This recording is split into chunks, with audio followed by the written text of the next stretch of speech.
A Utah native who was in Nice during the attack recalls images he could barely handle. The USU student had been backpacking through Europe for 2 months and traveled to Nice for Bastille Day celebrations. New specialist Ashley Moser spoke to him today. Ashley, how's he doing tonight?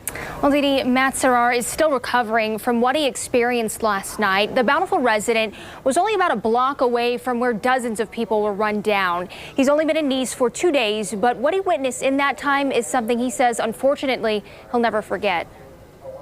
There were people that were just running in, freaking out and crying. Everyone was scared. I had no idea what was going on. Some scary moments for 28-year-old Matt Serrar. The Utah State University student was visiting Nice and planned to watch Bastille Day fireworks that night. But as he waited in a hotel nearby, a sudden wave of chaos hit him. I asked some of the people what was going on. At first I thought it wasn't anything. At first it made it sound like police caught somebody before anything even happened.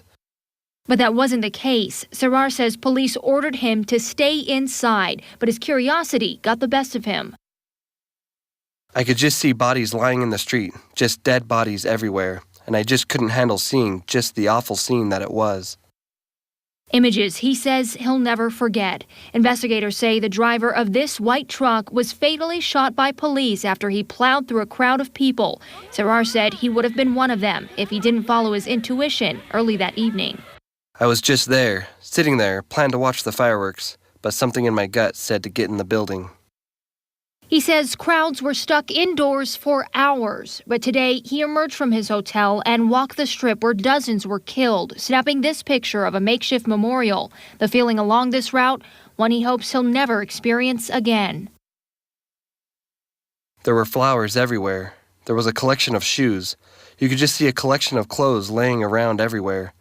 It was a really solemn feeling and really emotional time. Matt says he'll be in Nice for another day and will continue his travels for another month around Europe.